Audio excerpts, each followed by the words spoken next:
Perfect. All right. So welcome back, everybody, to the Roll the Bones podcast. We're raging forward with the No Mercy campaign, holding these piece of shit pedophiles accountable, and all the demons that that support them with light sentences. I'll be joined tonight by somebody I'm very honored to have here, Sherrie Allsup, who's become, a power. She's a survivor who also became a very powerful victim advocate. Trains law enforcement. And how to properly handle this situation and see things from a different perspective. Without further ado, I'll let you introduce yourself. Yeah. Thank you. My husband loves to tell people that I cannot introduce myself in less than an hour. So I don't know how much time we have, but I'll try to keep that part short. I live in Kansas City on the Kansas side. I've been in Corpus Christi, Texas for the last 15 years, but Kansas City's home, and I'm so glad to finally be back here. I am a incest survivor. My perpetrator was my father. So my abuse spanned sexual assault, mental, emotional, verbal, physical, all the abuses. That was my father. And at the time, my first memory is 6 or 7. I don't have the grooming period. That's gone from my brain because my first memory is full penetration. It's probably there. There was a grooming period, but I don't know. But I don't need that to tell my story. And, I often have people talk to me and tell me there are pieces of their story missing, and that's okay. It's okay. That piece is gone, but I can still tell my story. So my abuse was frequent, very frequent. My parents were married. And if you would ask anyone in the community, I was raised in small town Kansas, part-time, and the other part-time I lived in Alaska because my father drilled oil. So I moved back and forth because you can only drill oil in the wintertime. So sometimes we would stay in Alaska for the whole year, and sometimes we moved back to Kansas. My mother worked. I have 2 siblings. I have a sister that's 2 years younger than me, and I have a brother that's 9 years younger than me. And the community would tell you that my dad was a great guy. But let's be real. Mostly all perpetrators are great guys. Society would like to believe, and perhaps does, that a perpetrator pulls up in a white van and rolls down the window and says, "Hey, little girl, do you want some candy?" And that's a horrible scenario, and we can all clutch our pearls and feel so bad. But they can't wrap their head around the fact that it's in our home, and it's every day, and it's by the really good guy in society. Well, I mean, that's just what a lot of them, you see a lot of the cases, they're very charming. They are they're good at infiltrating, and they're usually in respected positions. A lot of cases. We saw this with the church. We've seen this with Boy Scout troops. We've Absolutely. Seen with youth centers. And there's an infamous video I've seen of a guy that he was openly talking. He was a predator, but he was openly talking about he would purposely stay away. He would find kids that were withdrawn purposely, and if he saw that their parents were involved or the father was a threat, then he would leave it alone. So they are very calculating pieces of shit. They are. They search for their prey, and they know what they're looking for. 100%. Yes. So at what age did this begin for you? My first memory is age 6 or 7. All through my grade school, my abuse was very, very frequent, very often, which doesn't make someone who had fewer times and less abuse any less important. Their abuse is still, we don't look for trauma trophies. Abuse is abuse. It doesn't matter. Just because someone's was worse than yours or lasted longer than yours, your abuse is still so legitimate. Yes. And so it went on through my high school years, and then it became where I couldn't survive. I knew I couldn't survive anymore, so I started running away. And by this time I lived full-time in small town Kansas. The last time I left Alaska, I was in the 8th grade. So from then on, I was in a school in Kansas. So when I was in high school, I started running away. And the local police, and I grew up in the 70s, so this has been a hot minute. The local police would find me, put me in their car, take me home. They were always very kind. And we'd pull up into the drive. My father would be sitting on the porch waiting. They would tap me on the shoulder and say, "Hey, Sherrie, there's your dad. He's a great guy. Tell him I said hi." Okay. Not once did anyone say, "Why are you running? What are you running from?" And let me tell you what I know about runaways. We're not running to something. If you're working with a runaway, look behind them. We're running from something, not to something. And society hits the mark on that because we like to accuse a runaway of running to something. And most of the time, that's not the case. So that became, that didn't work anymore. And I reached a place where I could not go on. So when I was a senior in high school, December of my senior year, I got married. And I got out of my parents' home, and I didn't fit in high school before I got married. It's very hard to have a social life or invite friends because I can't have friends over. I don't know what my father will do. I'm going to stop a minute and say that I have what I think to be kind people often ask me, "Why didn't you tell someone?" That really gets under my skin. And I don't think they mean that to be rude or condescending. But what I want to say is, oh my gosh, I wish I'd have thought of that. People are simply uneducated in that topic. Who would I have told? My mom?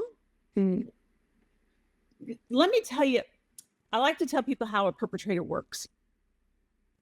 So a perpetrator is very, very good at what they do. It's their job to keep their victim quiet. Now, I'm not a victim anymore, but at the time I was. So every day, every other day, my father would tell me who I was. And those tapes still play. They come back very quickly with just a thought or a question of, "Why didn't you tell someone?"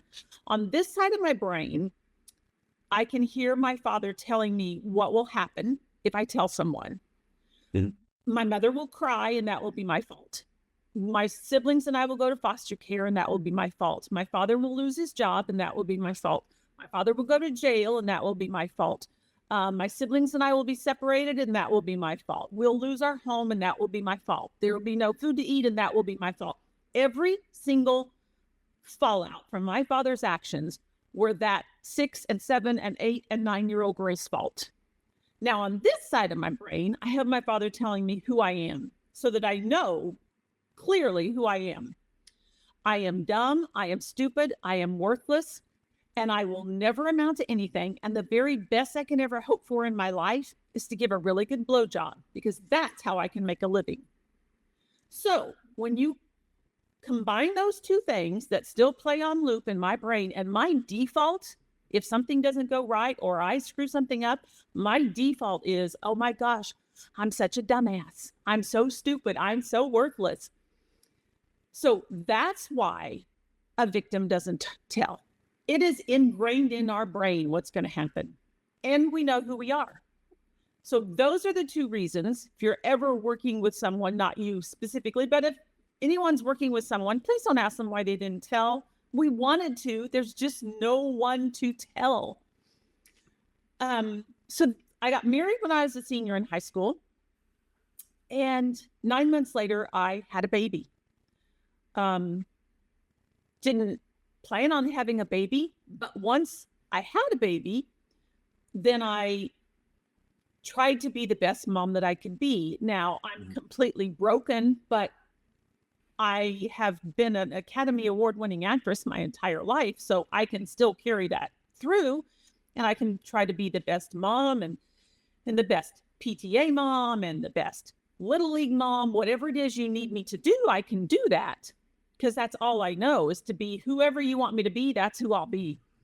I went on to have 3 children. I have my son, and then 6 years later, I had a daughter, and then 2 years after that, I have another daughter. I will tell you, they are my pride and joy.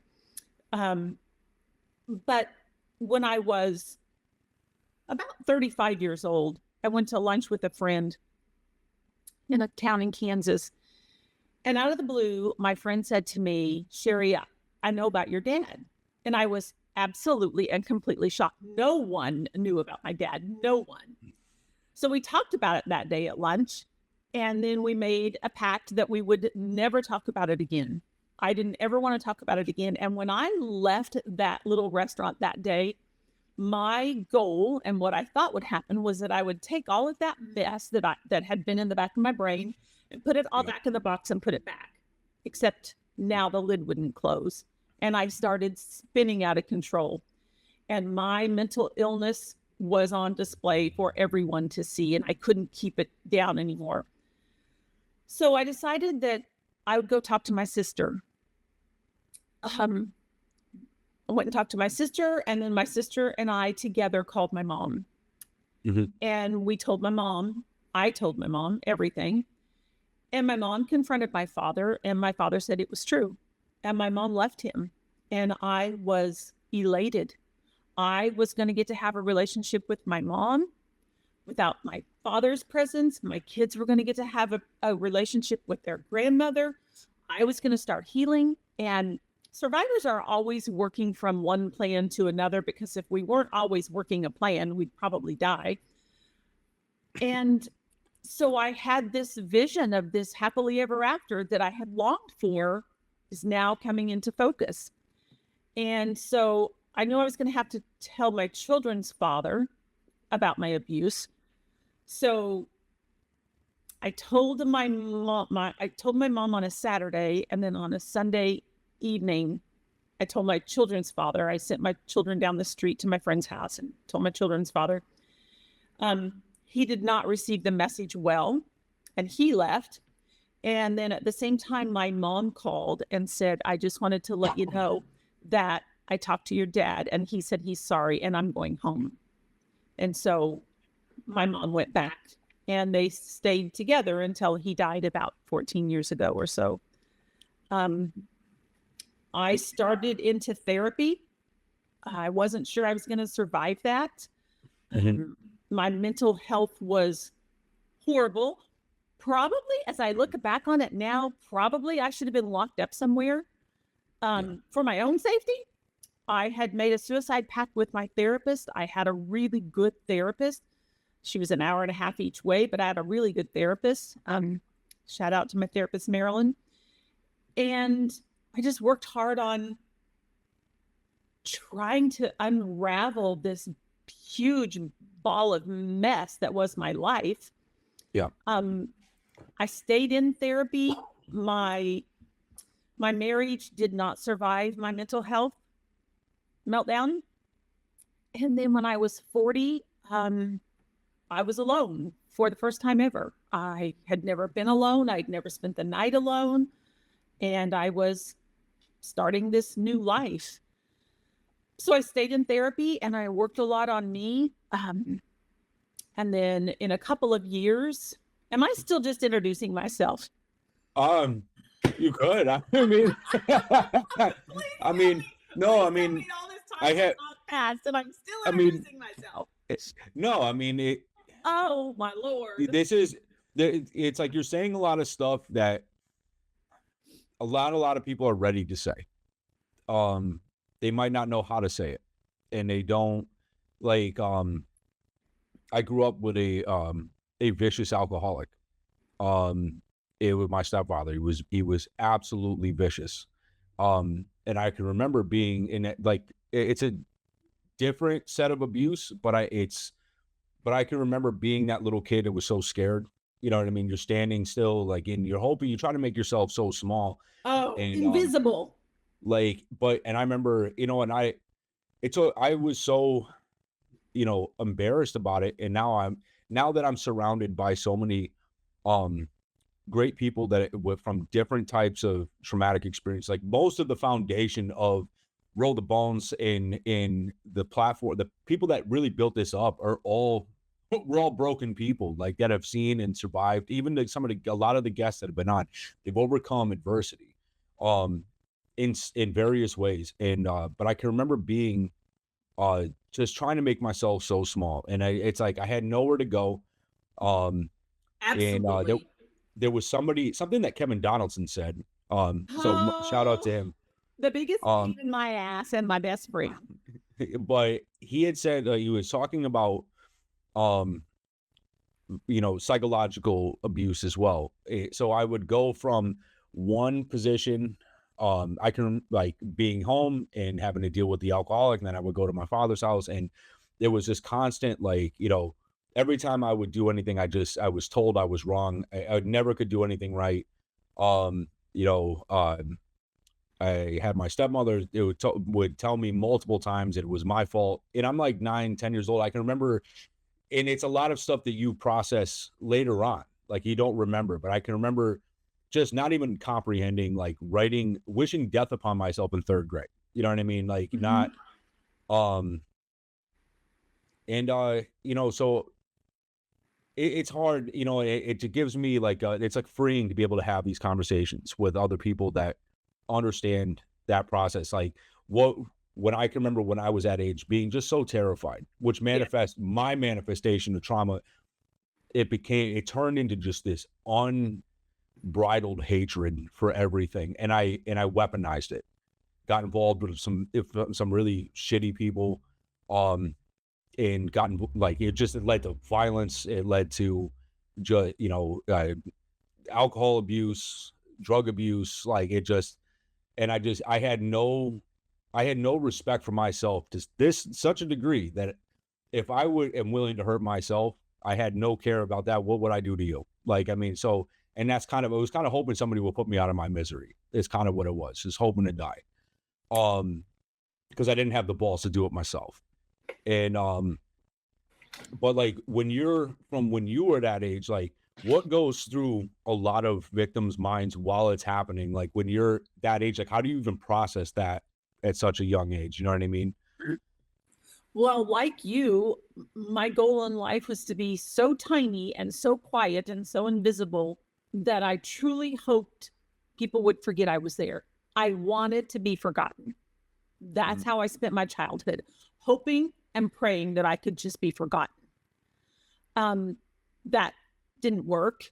But I became very, very introverted. I didn't have a vocabulary. I couldn't express myself. And I had to work way into my adult years when I tell people now that I didn't have a voice and I couldn't speak, they laugh because, as you know, I don't hush now.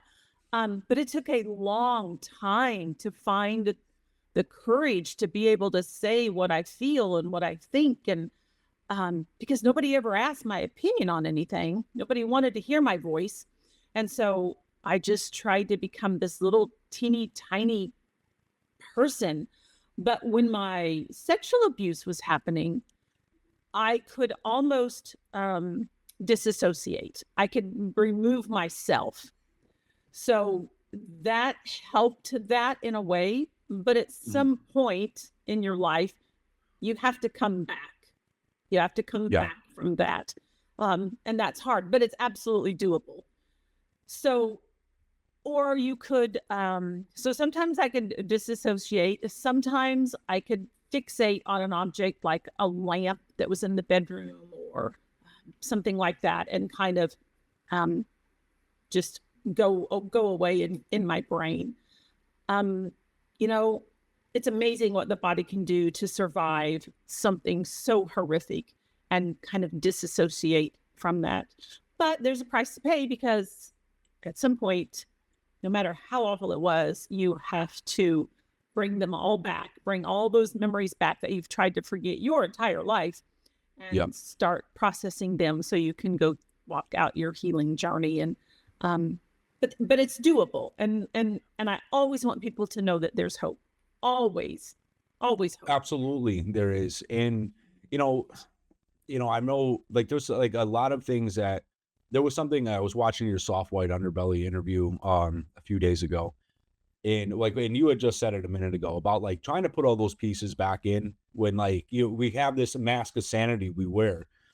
And I remember the first girl I ever dated, I thought I was really good at hiding, everything that was going on. I mean, she knew that I had some rough shit going on in my life, but It was I think the first bomb that blew up in my life was, I was like 20 years old, and I don't know how it manifested. I just suddenly became, I mean, I had other issues going on, but this was probably the biggest, just dealing with that. I got really sick and stopped eating. I was just like losing weight, like just locked myself in.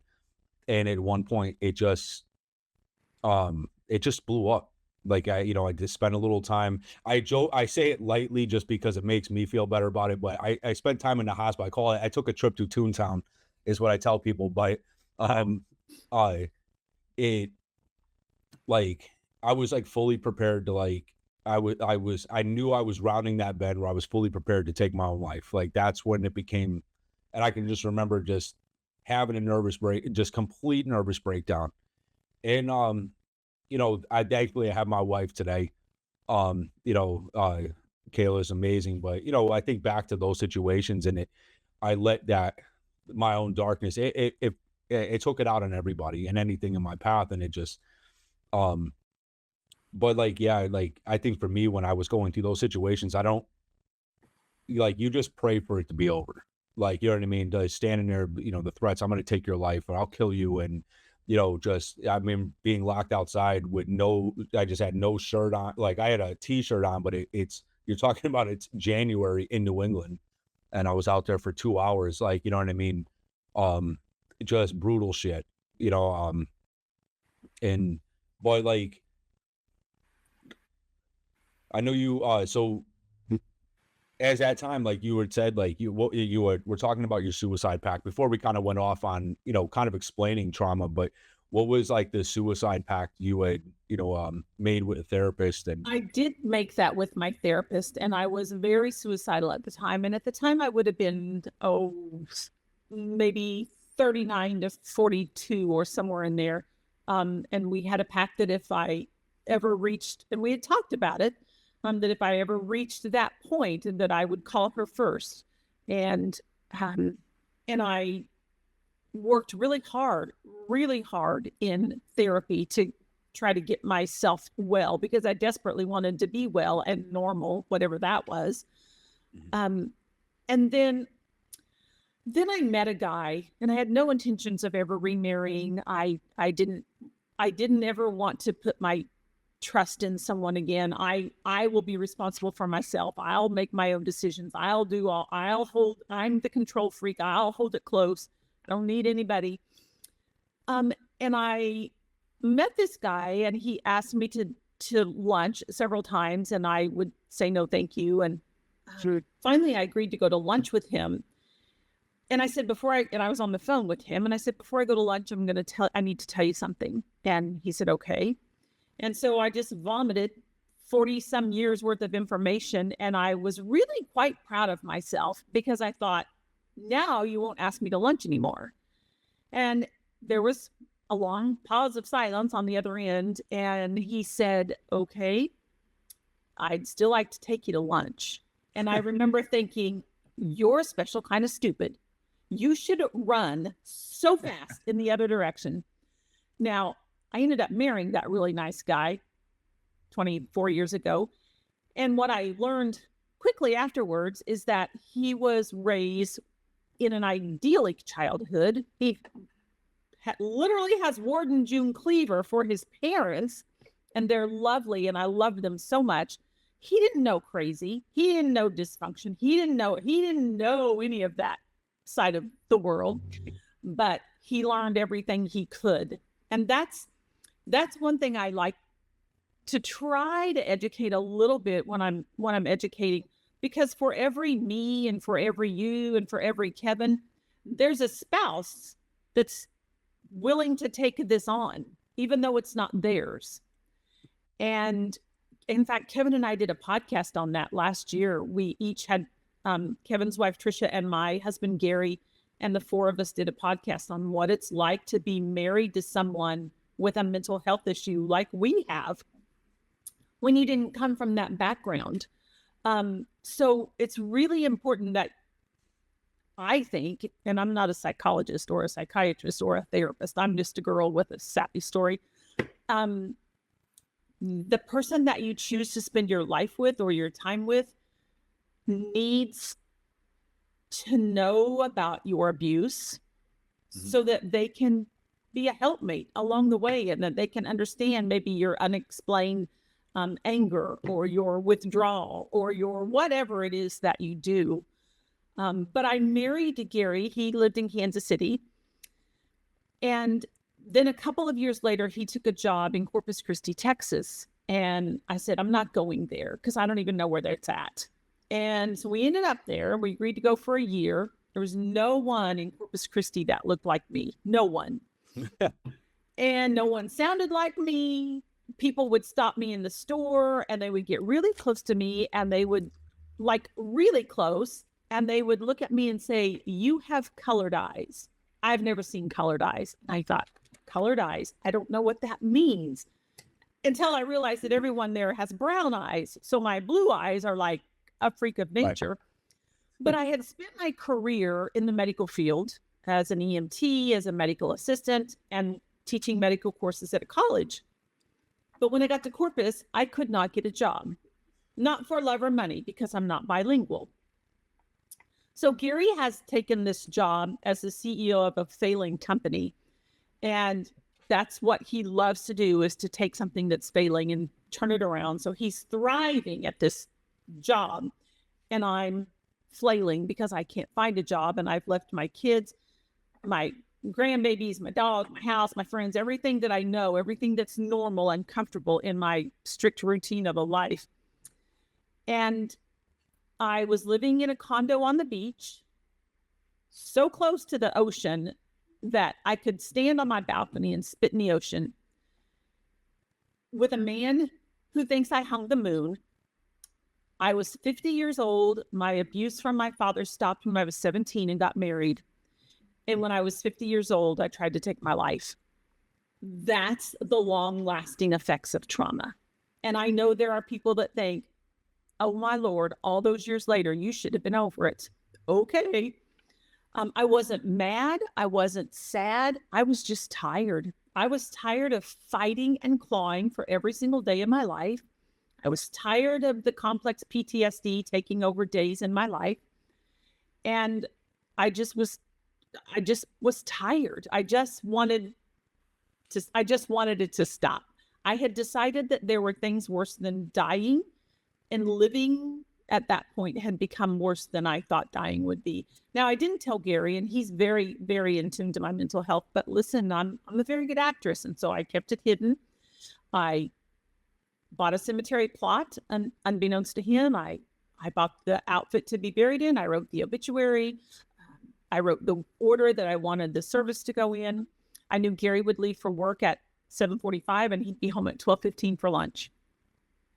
I knew the window of time. And that morning, when I closed the door behind him to leave for work, I had every intentions of taking my life. Now, sometimes I speak at a suicide conference, not often, but inevitably people will say to me, didn't you think of your husband? Yes, I did. And here's what I thought. I believed with everything in me that he would be sad. I knew that. I knew he would be sad. But I thought it would just be for a minute. And it was the but then. But then he can find someone who loves the way that he can love. But then he'll find someone who's not batshit crazy. But then he'll lead a normal life with a person that's not mentally ill. And he deserves that. He deserves a person that's not crazy. So a lot of things happened that morning, and spoiler alert, that didn't work. So after that, I decided once and for all that I was taking my power back from my father. And I told Gary, took me a couple of days, told my children. That was really hard. And I started in EMDR therapy, eye movement desensitization reprocessing therapy. Hardest work I've ever done. It's like chicken voodoo. Don't understand it. Can't explain it. They put things in your hands. They put things on your ears. And for me, they put sandbags on my feet because my feet stay up on my toes because I'm ready to run at any time. They were trying train my feet to stay flat on the ground. And then we started working through these memories that I could not get past. At the time, there was no one in Corpus that did EMDR. So the closest one was San Antonio, which is 2 hours each way. And because I was driving so far, well, not me, Gary, they gave me 2 and 3 hour sessions, which is too much. It's completely exhausting. But Gary would take off work and drive me, sit in the car and wait while I had my session, drive me back home. I would sleep all the way. He would put me in bed and I would sleep until the next afternoon. It was the hardest work I've ever done, but it works. And I'm a huge advocate for EMDR. I can't make it look make into it. sense. I can't explain it, but it changed my life and my entire world. So even though it seems like sci-fi, it really is good stuff. Anything for being, it is hard because, and the thing is what me and my wife is also a survivor of vicious childhood abuse. In everything and anything that could have happened has happened, and a lot of people would look at it, oh, you and her are trauma bonded. No, it's not that at all. Like, but I did everything in my power to carry the bag, and I dealt with the repercussions, of the fallout of that for a long time, and I don't hold that against her. As much as I'd like to get angry at times, I don't. Like, it's but it's so important that you have somebody that it's something to keep you grounded. You know what I mean? And not a lot of people have that. Not a lot of people have that. So Yes, much respect to him. He's one in a million. He loves me and he loves my children and my grandchildren. And he's an extremely brilliant and educated man. And when I kind of decided maybe I was going to talk about this, although I didn't know how this was going to look or how this was going to come about at the time, he said, Sherrie, I'd like you to form a nonprofit, and I'd like you to be the CEO and founder. And I remember looking him dead in the face, and I said, I guess you forgot that I didn't get to go to college, and I'm dumb, stupid, fat, worthless, and I can only give a blowjob. And he said, you are none of those things. And maybe you can't form a 501c3, but I can. So he set out to do the paperwork, and it took a little bit, but the paperwork came, and he said, here you go. I want you to see. You are the CEO of a company. And I said, I can't run a company. What kind of company? And so, he said, you need a board and you have some rules to follow, but I'm going to help you. And I thought, okay, what am I going to do with this now that I have this nonprofit? And I started speaking at just a little tiny groups in Corpus. And then a college invited me and another college, and I got to speak on college campuses. Sexual assault on a college campus is running rampant. It's increased 1,000% in the last 5 years, but we can't talk about it because it makes people uncomfortable. And I might put ideas in college students' heads. But then I was at a college in Georgia, and there happened to be a chief of police in there. Mm-hmm. And he came up to me afterwards and said, I would like you to come and educate my law enforcement. I thought he was smoking dope. I'm sorry, what? I didn't get to go to college. I'm uneducated. Absolutely not. And so I built a 4-hour class, and I thought they are going to eat me alive because I am not law enforcement. I don't have any training. What makes me think I can tell these people how to do their job? But I did a 4-hour class for a couple of years. And then 3 years ago, I got invited to go on this podcast in New Jersey. And so I thought, all right, I'll do that. So I walk into this studio, and there's 2 guys, Kevin Donaldson, Mike Fillais, called The Suffering Podcast. And I thought, these guys are going to be in my life, but I don't know how. I don't know why. Mm-hmm. And that was in March.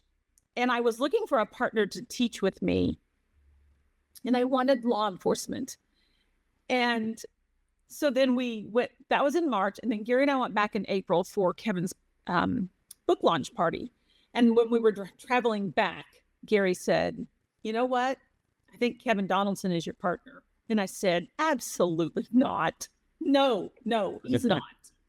He's cocky. He's a loudmouth.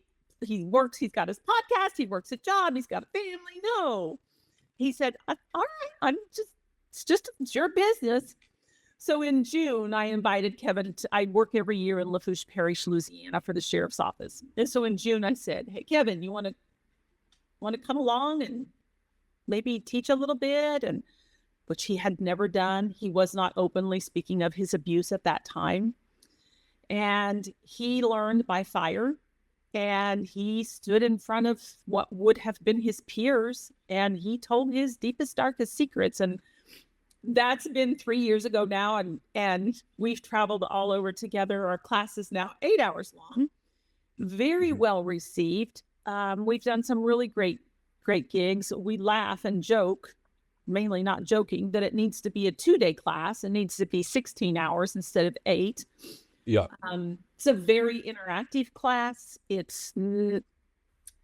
is nothing like, let me tell you, people don't leave at lunch like they do at other trainings that law enforcement go to. And I didn't know that, but I've had so many people tell me. We've done, we got to do the New York Attorney General's office. We've done some great things. CALEA, ICALEA, International Law Enforcement Accreditation. If your law enforcement is CALEA certified, you're really doing something great. And it's this most fabulous journey that we're on. And everywhere we go, I have law enforcement tell me, Sherrie, you're making me rethink every sex crime case I did, and I did it wrong. What do you think that, what is a lot of the training and like that you teach them? Is it to see it from victim standpoint, or how to better identify the perverts? Or nope, it's all from a victim's point of view, because when law enforcement's working a sex crime or any crime, their main goal is the who, what, where, when, and why to get the crime solved. Well, a trauma victim, a sex crime victim, we can't give you the who, what, where, when, and why. So when we're unable to do that, law enforcement assumes, and perhaps rightly so, that we are making up the story, that we're withholding information, that we're lying, that we're deceiving them, that we're doing all kinds of things. When the fact is, according to the FBI, a law enforcement officer, from the time he or she starts the academy until they end their career at 25, 30 years, they have 2 hours of training in sexual assault. 2 throughout their entire career. And then we hand them our most vulnerable population and say, here you go, fix this. So here comes Kevin and I tell my story, and then Kevin tells his story. They're both horrific stories. Then we take a lunch break. That takes we work a sex crime case together. I know the survivor personally, as does Kevin, and she's given us full permission to use her case. Her name's Crystal, and I love her. So we do that in the morning, and then in the afternoon, we do all kinds of stats, and we talk about things like, out of every 1,000 sex crimes, 994 perpetrators will walk free. 6 will go to jail out of 1,000. So we talk about the why. Where are we dropping the ball? Where's the problem? Is it law enforcement not writing their reports? Is it the jury? Is it where's the breakdown? Is it the victim's fault? And then we do a couple of activities. We do a lot of stuff together. Then we do a couple of things to induce a very minor trauma to them, to help them understand how a trauma brain works. We talk about the brain. We talk about the hippocampus. I'm not Bill Nye the Science Guy, but we're going to learn about it. And they leave there, they tell me, completely changed. and that they'll never work another sex crime case the way that they've worked it in the past. I have had, Keith Shibley was one who said, Sherrie, I wish I would have heard you when I started my career. It would have Yeah. changed everything. It- Keith came and sat in on a class with us and in Macon, Georgia at Wesleyan College with their law enforcement. And it's so well received, and I'm so incredibly proud of it. And I'm so proud that they let a girl like me, a girl from Kansas with no education, come in, and they're so respectful to me, and they're so kind, and they give me challenge coins, and they give me accolades, and they make me cry. And I can't imagine doing anything else. And I have Kevin for a partner now, and it truly is, there's nothing else like it. And I'm so proud of it. And it's interesting that you never know how you're going to meet. If you had told me 3 years ago that my family and my friend group would be made up of one of my best friends is a former mob boss for the Genovese family, who is like one of the most the Alaskan Avenger is like a big brother to me. That I would be just the individuals like, Keith, despite you trying to get my wife to buy farm animals. Yeah, I'm saying it in this podcast, you jackass, but I absolutely love him, Now, Keith knows that I love him, and Keith and I get in trouble from the teacher, Kevin, when Kevin's doing a live, and Keith and I talk to each other. And so we have to keep our conversation on the down low. I could see that. Me and Keith text each other like crazy shit all the time. Like, it's, but he really is somebody that I immensely look up to. And, he was actually the premiere of this year for season 2. So, what a great person to be your premiere. And he, I'm very blessed to have had these individuals, but like, when it comes to, Jason or, Trev or my friend Cody, like all the people that helped Michelle, the people that helped build this platform and bring it together, they're some of the best people I've ever met in my life. They and the most inspiring people I've ever met. I believe that we're a kindred spirit. I believe that trauma, we recognize trauma in other people, and we're very empathetic to that. My girls will be at the grocery store or a restaurant, my daughters, and they'll say, Mom, why does every single person want to come tell you their life story? Because we can feel, we people that have lived trauma can feel it, and we feel safe to other people. And it happens all the time. I'm sure it happens to you. People feel safe telling you their story. And it, you know what the thing, like you were saying, like, about like, way, trauma, survivors of trauma, like the way we connect with each other.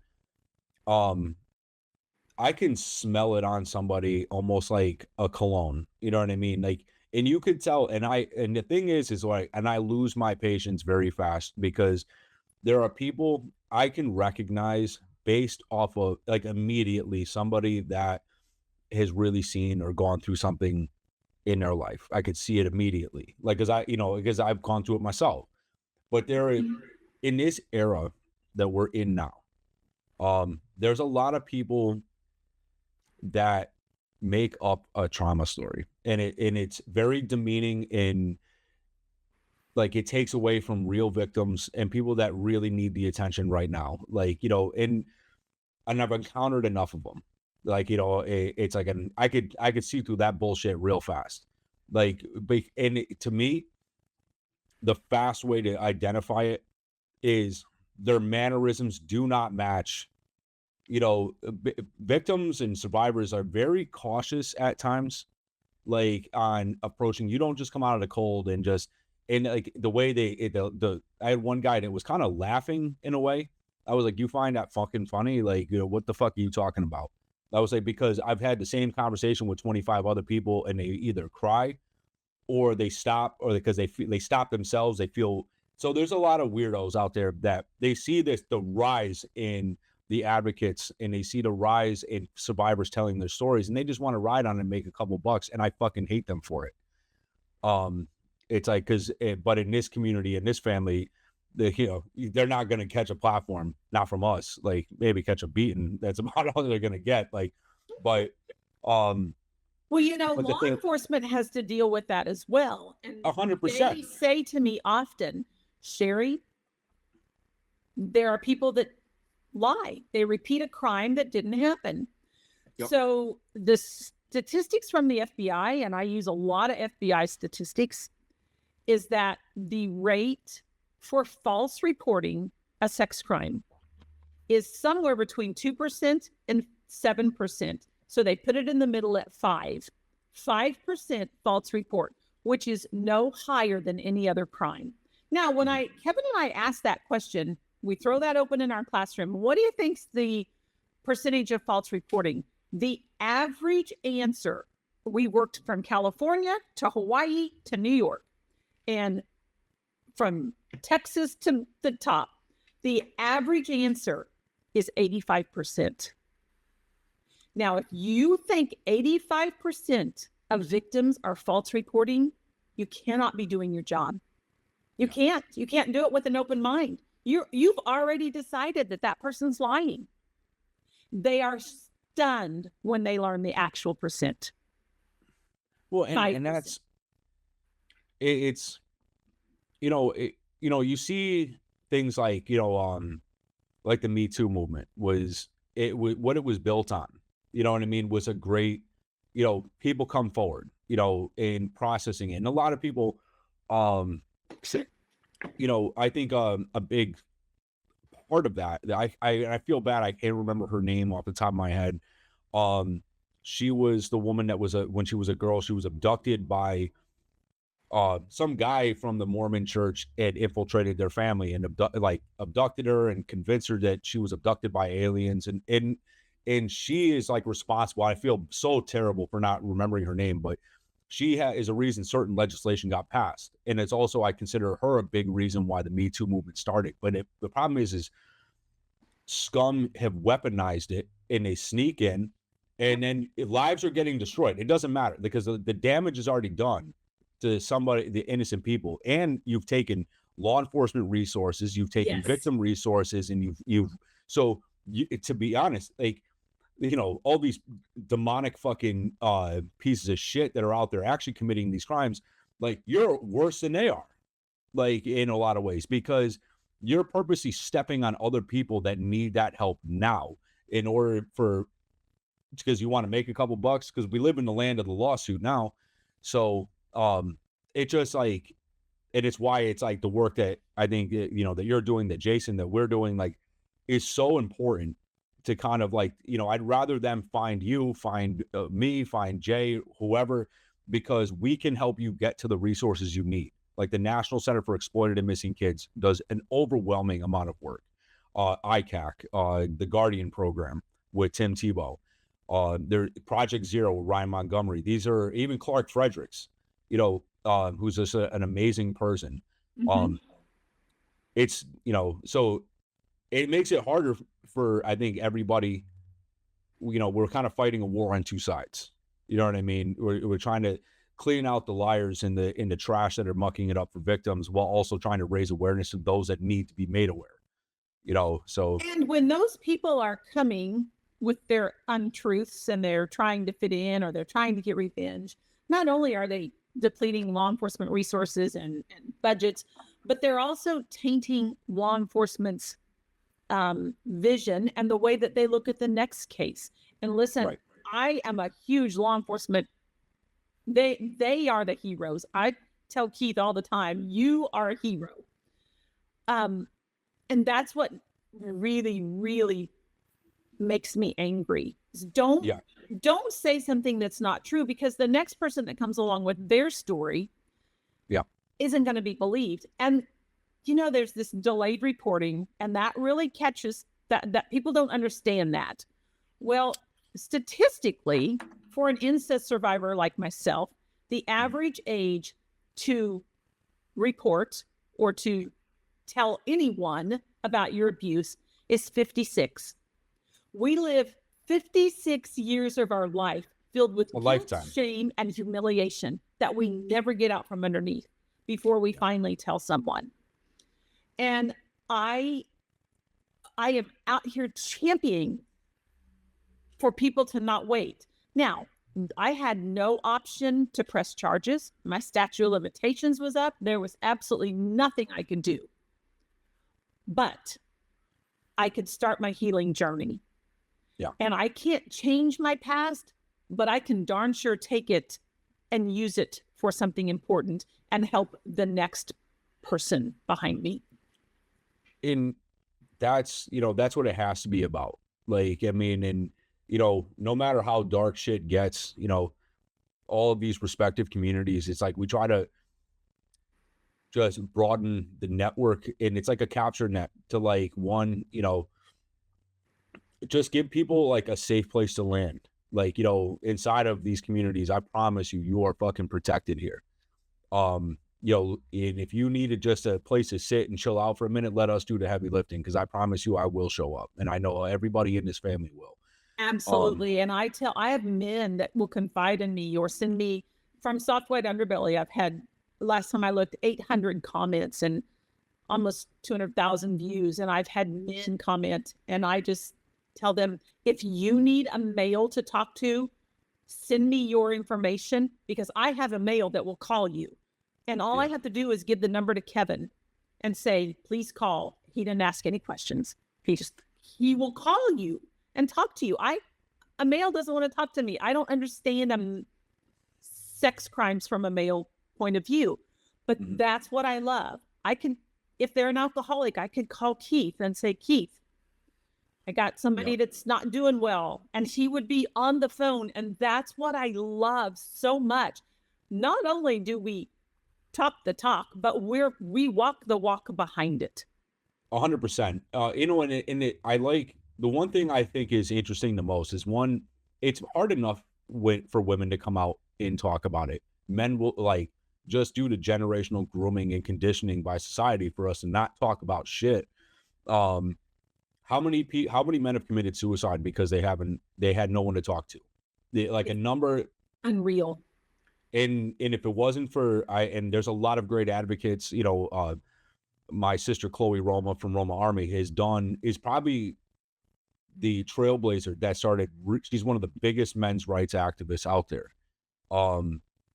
And the statistics on male suicide rates and it's still climbing, we're barely starting to talk about these things. Yes. But the thing is there has been a shift in a lot of stuff. We're starting to see that how many men are victims of sexual abuse, and we're also seeing how many women are actually child predators as well. Like, and I know that people don't like to hear that thing, like, and so, but it's a fact. Like, women can be child predators too, even inside of a lot of the trafficking rings. So the shot callers, a lot of them are predators. I mean, point in fact, Ghislaine Maxwell. I mean, exactly. So, and I think that and I love seeing and there's not enough in my opinion, but I do love seeing the start of these protests to protect the kids and protect, because now that all of this shit is out there, like they can't put the Epstein shit back in the box. Like they can't. And now that we see that our world is run by perverts and deviants and scum, enough's enough now. Like, it should have been this way years ago, but now it's a runaway train and they know it's coming. One of my favorite things, and I don't know any of them personally. I wish I did. If this is what you do, oh my gosh, please reach out to me. I'd love to buy you a cup of coffee. I love the bikers that go to court with the child. Oh, biker, yeah. Yep. They're like my hero. They park their bikes outside a child's house so that they feel safe. I mean, just talking about it, I have goosebumps all over my arm. Those guys are the unsung heroes.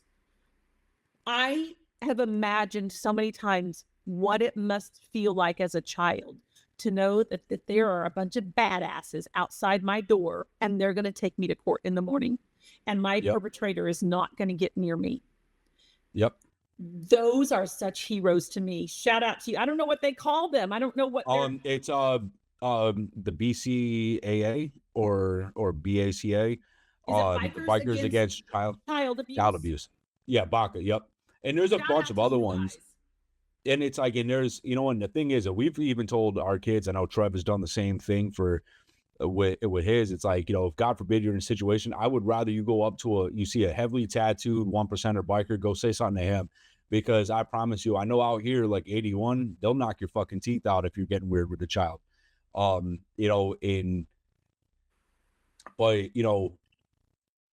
there's no cure for what these people have, these perverts and these weirdos. And that's why, my brother Jason always says that it leaves like fear as a deterrent. Like, they need to know that we're always watching. If they, keep them under a constant microscope. Like, I've had experiences and I'm still on the outskirts of it, learning and going through, within the hunt communities. And there's so many great, predator hunters, like, whether it's the catch teams or the ones that are actually engaging them with decoys, and the people I've connected to, they've caught 4 over the last few months. Like, in it's crazy. Like, that youngster slept. I don't know if you're familiar with him. The one that was, he was catching, there's a child video game called Roblox, and it's honestly one of the worst.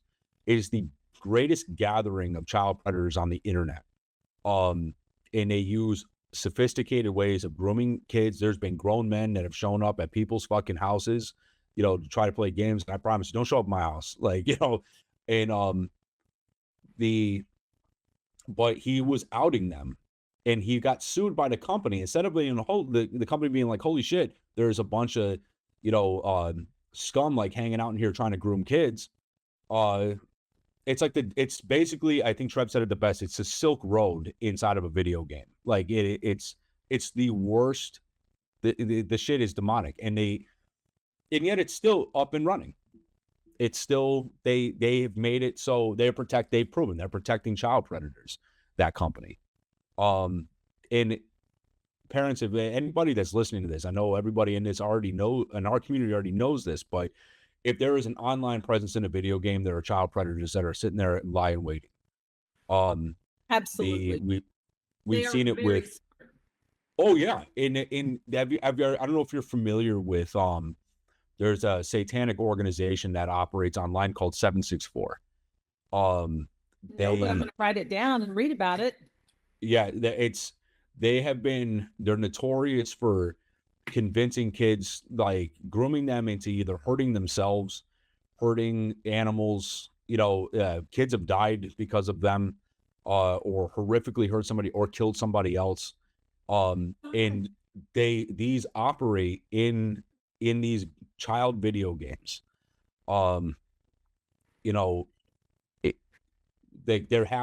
are now living inside of enough's enough. This is the whole point of No More Mercy. And I know everybody else around this, like JD DeLay, who's probably the head of the table in this, what I would consider head of the table in our small corner of the internet. He runs on Make Pedophiles Afraid Again. They absolutely need to know. I love that slogan. Yes. Like, him and all his bearded glory, like, he's always like, he is the tip of that spear. And like, he's the one that brought the Alaskan Avenger out, got him going. And Jason, as far as I'm concerned, did the Lord's work. You know what I mean? He was a survivor of sexual abuse as a child.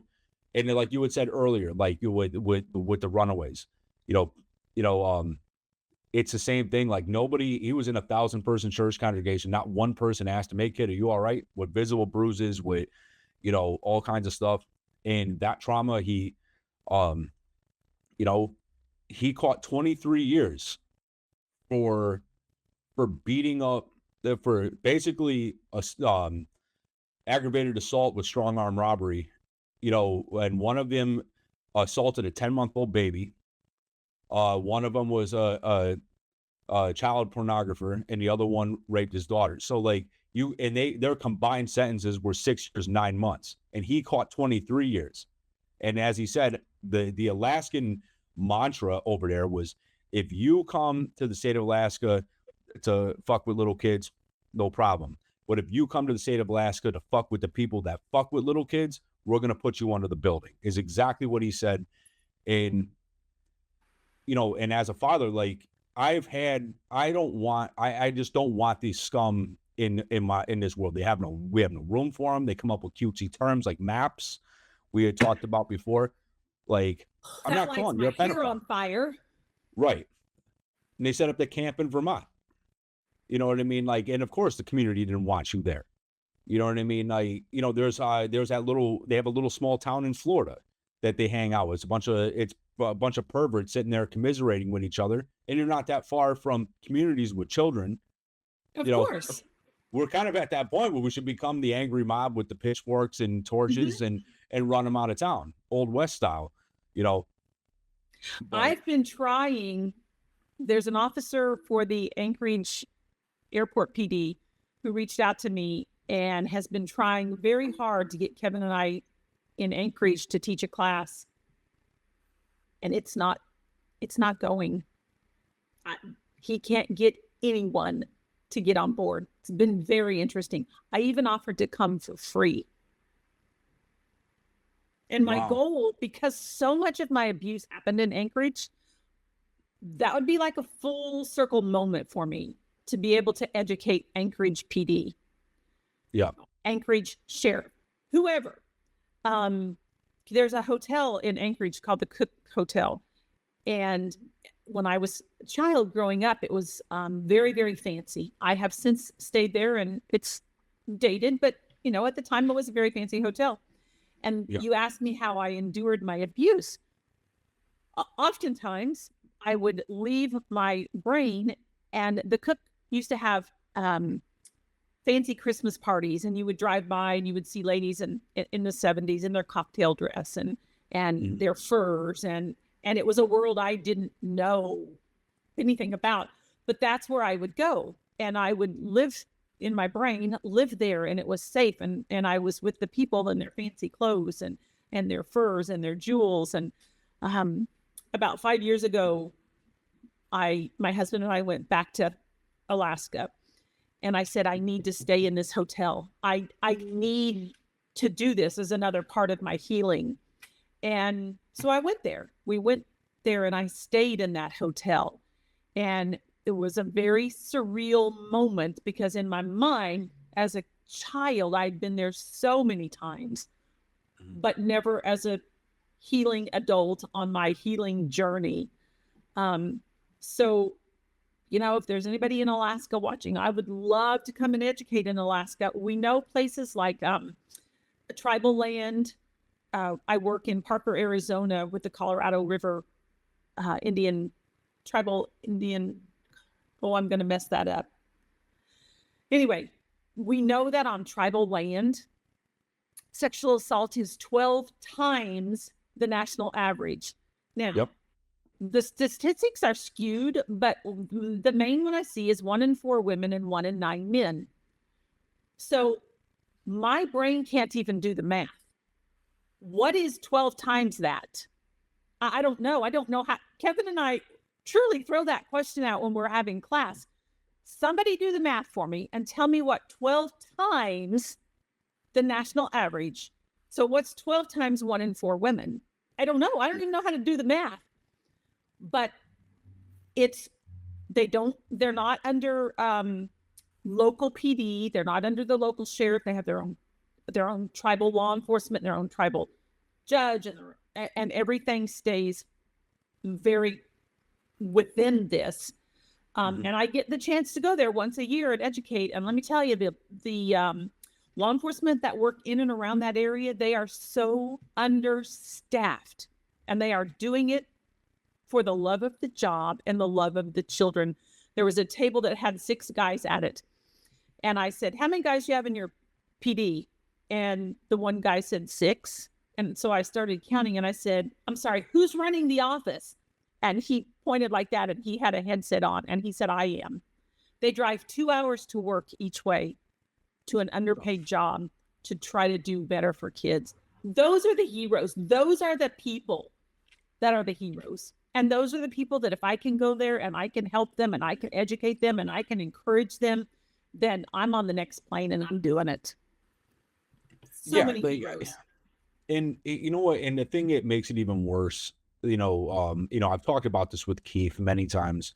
It's, you know, we have all these serious issues that are going on, and then you had the defund police initiative, and then they made it acceptable that, um, you know, people can say and hurt and dox police and all this and that. So nobody wants to do the job. So you take guys that were already underpaid, overworked, and understaffed as is.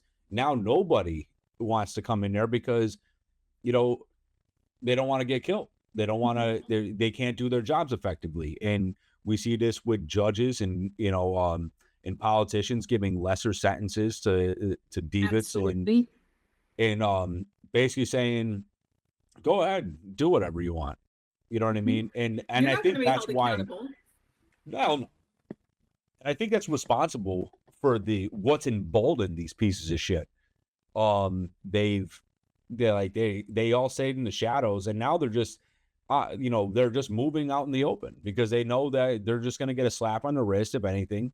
And Jason daily, he'll put out 5, 6, maybe 7 reels a day on cases that nobody gives a shit to talk about, or they just they went away. I mean, I know there was it's great when you start seeing massive raids and trafficking things getting broken, but you're talking about a massive network that is protected by the powers that be, in old money. And they've had hundreds of years to establish this. So now the only thing left is we have to completely tear the system down brick by brick and rebuild it, and just leave no room for them in it. And that's it. The best disinfectant is sunlight, and the more we can shine a light on it, and the more that we can give people the courage I will tell you that for the majority of my life, I believed I was the only person that was an incest survivor. Mm-hmm. I had no idea there was anybody else like me in the whole world, because we are silenced and we are filled with such guilt, shame, and humiliation. So shining the light on that darkness lets other people say, oh my gosh, I'm not alone. There's somebody else. There's somebody that understands me. There's somebody that's been through this. There's somebody that's willing to reach their hand back and say, you know what? The journey's going to be rough and it's not linear, but I'll help you. I'll help you walk this journey out. And we're doing better. I believe we're doing better. We just have a long ways to go. When, like, if you were to talk, because obviously there's going to be a lot of survivors that are going to watch this. Like, then some of them aren't ready to come out yet or talk about it. Is there anything you would say to them? I want you to know that you're not alone. And I know what the guilt and the shame and the humiliation feels like. I know how heavy it is. I know that it suffocates you, and that I know the fear of telling someone because your whole life is at a risk of changing. But what I always want people to know is that there's always hope, always. And if you start your healing journey and you have to restart it 20 times, that's okay. The only thing worse than living in your trauma for 40 years is 40 years in one day. So start today, educate yourself, pick a therapist, call a friend, call me, reach out, whatever it is, you're not alone. And there's always hope, always. And, Kevin and our friend, Dr. Dorothy Novinsky, she's a forensic psychologist. We just finished a book. It just went to the editor this week. And I'm so excited for it, because when there's someone who's just starting their healing journey, I think this book is going to be something that we can hand them and say, this is kind of a roadmap. Kevin wrote several chapters talking about his abuse and his suicide attempts and all the fallout from that. And then I wrote my chapters. And then Dr. Novinsky comes in and says, the reason Sherrie does X, Y, and Z, whatever it is because, and then she starts citing all the research and all the education and all the reasons why. So yes, I'm probably crazy, but it's not because I'm crazy. And so in our book that we just titled A Life Unfolding, I think it's going to be such a help. And I cannot wait, because Dr. Novinsky is so brilliant in the way that she's taken each chapter of our trauma that we wrote about and made it understandable and explained it in a way that a lay person can get a understanding on trauma and the layers of trauma and the long-standing trauma, and that it doesn't go away, and what it does to your body. And when the trauma stops, people have this misconception that when the trauma stops, then it's over. But when the trauma stops, it's just beginning, because then you're Absolutely left to yourself to try to deal with this mess and all the ways that it affects your body and the health issues and everything that goes with it that people don't talk about. Well, it's because like you have that, not to cut you off, like keeping your, like, a healthy mind keeps your body healthy as well. And when your mind is just so fractured, everything starts to deteriorate. Everything and some people don't realize it's happening. They don't understand, like they don't know they go PTSD, together. Like like PTSD manifests different for everybody. It does. So like, yeah, there's identifiers and there are traits, like, and things that you can see on a surface level in some people. But like, you don't know how the hurricane in their head, you don't know, I remember when I was having a lot of trouble with my drinking, and and it wasn't like I would just drink to quiet down my head. Like, and I used to tell people that it was loudest when it was the most quiet. You know what I mean? And they don't, like, my wife understands when I tell her, it's like, yeah, I'll get to a thing and I'll start feeling a certain type of way. And I'll just tell her, it's like, it's just really loud right now, really loud. You know what I mean? And she understands that. So a lot of people will hear me say it and they'll think I'm talking about actual audible noise. It's not, like, but it's so deafening at times. And it's therapeutic for me to have conversations like this, like, and because and like I've said it before, Anthony Arillotta, like, helped me unlock potential in myself, and he pushes me every day to do better and to keep going. And Jason he made me dangerous because he gave me a purpose, and he made me feel I'm not alone in this life. You know what I mean? Thank you, Jason. And I know I've referenced him like a bunch, but he's a big reason. It's obviously, I've always hated predators or abusers or bullies in general like that, but he brought me into a family I didn't know I needed. Oh, family. That's an interesting word. We think we fit in with the family that we were born in, but oftentimes that's not the case. And there are people now that are not blood family that have become family to me. And and like Michelle, I met her after I met Jay, and Michelle's like my big sister. Like, and that's like how we talk to each other. And you'll see a lot of it. It's like, hey, what's up, fam? Like, or what up, sis? Or like, we give each other that term, like, brother Jason or brother, Chris or brother Trev, sister Michelle, and we realize it's a brotherhood and sisterhood that of people that they, you stand up for something greater than yourself, and I get death threats all the time because, for raising awareness. And that's just, I know that's a price of the game, and I'm not fucking going nowhere. They try to scare you off from talking about this kind of stuff. Kevin gets a lot of death threats too. Oh yeah, I believe it. And he said, when I was going to do Soft White Underbelly, he said, Sherrie, I know you're really sensitive and you're probably going to get some really bad comments, and I want you to be prepared. And I said, if I get really bad comments, I will cry. But I haven't gotten any bad comments, But yet Kevin gets the death threats too. So I don't know why they're not coming from me, but they didn't come at me. So losers of the internet, really, mostly, but it's also, pedophiles and scum that don't like, they don't like that you're like, you're part of that war. You're the counter argument. You're the, it's important that we stand as a shield wall against them. Like there are no room for them. And the bigger and the more you're out there, the more they don't like it. Yes. Or some people react bad because they're not, pedophiles. They're not weirdos. They just, these topics are so uncomfortable for some people and people are so emotionally irregulated at this point. They don't know how, so they just lash bad.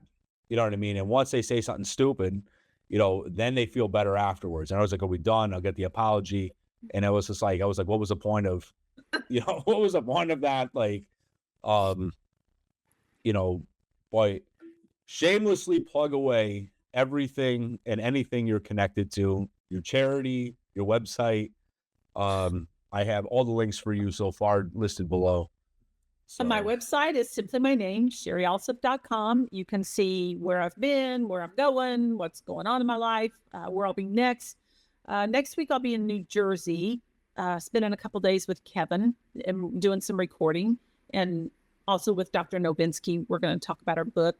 Then Kevin and I will be in New Mexico. We're keynote speakers at a national child abuse conference. Then we'll be in Virginia at the Carter Academy of Juvenile. I'm going to mess that up. It's in Virginia. We're going to Greer, South Carolina. We just got great gigs all over. So if you want to know where we're going, check out my website. That'll tell you. It's got my email address and it even has my phone number on there. So if you're one of those biker dudes, call me. I want to talk to you. And then my website, my nonprofit is called Courage Starts With You. And that was when I was starting in law enforcement, and I had this chief come up to me and say, you are saying things that no one ever taught us in the academy. And he was a very seasoned chief. And he said, can you teach me everything you know? And so as I'm driving back from a little town in Georgia to the airport, I thought, man, it took a lot of courage for that guy to ask me, an uneducated person. And then I realized, well, it takes a lot of courage for me to stand in front of strangers and tell my deepest, darkest secrets. So courage starts with each one of us. It started with you when you told your story of alcoholism and all of that. So it's Courage Starts With You. That's the name of my nonprofit. I think that's all I got. My website, my nonprofit, everything's on my my email and all that's on my website. I'm available. Right. So as always, the drink of choice of the Roll the Bones podcast is the Potso signature blend. I think I got it on the camera. There we go. It's made in America. Drink American made if you're going to have it. Also, be sure to check out the Suffering podcast. Yes. With Kevin Donaldson. Yes. You can find all of Sherrie's past interviews as well will be listed below. I've talked to Kevin a little bit. I got to get back on setting it up with him a little bit, but hopefully we'll have that by the time this airs. Hopefully they'll already be either recorded or whatever. But also, if you really want to stand on something, go over to the AlaskanAvenger.com. Stay up to date with everything. He has resources to victim advocate groups. And also you can buy some of this. I know it's April, but I'm wearing a Halloween One Light shirt. Also, you can go to Bunker Branding. You can get Brother JD's Make Pedophiles Afraid Again. I'd pull it over, but I'm sitting on it. No offense, JD. I wanted to get everybody in here. Shirt, by the way. Oh, you should check him out. Showed me that, and I love that. Oh yeah, his brother Trebs. He left it at the house. So tomorrow night will be the Jeffrey Epstein deep dive, the Herald of Atrocity. We're gonna rip into that. We'll probably piss some people off. I don't really give a shit. Well. It is what it is. Don't do creepy shit, and you don't get called out. But, everything, I love everybody in this community deeply. So does Trev, so does Cody, Michelle, everybody. We love all of you to death. My wife is starting her own podcast called Rise and Reclaim. Good for her. She's gonna start telling her story a little bit, and she's gonna be out there talking with different survivors and all this stuff. And we have a few surprise interviews this month that people are that we're interviewing members of the community. So it's gonna be I love all of you for coming forward and wanting to share your stories. And it's like you'll always be real free. Thanks for doing what you're doing and making space for this. It's so important, and from the bottom of my heart, thank you. Oh, thank you for everything you do as well. So, as I've said many times in this thing, you have to ride for something in this life or die for fucking nothing. We got to protect these fucking kids. Yep. You see a pervert on the street, let them know you're there. We make them accountable. And I'll catch you all in the next one.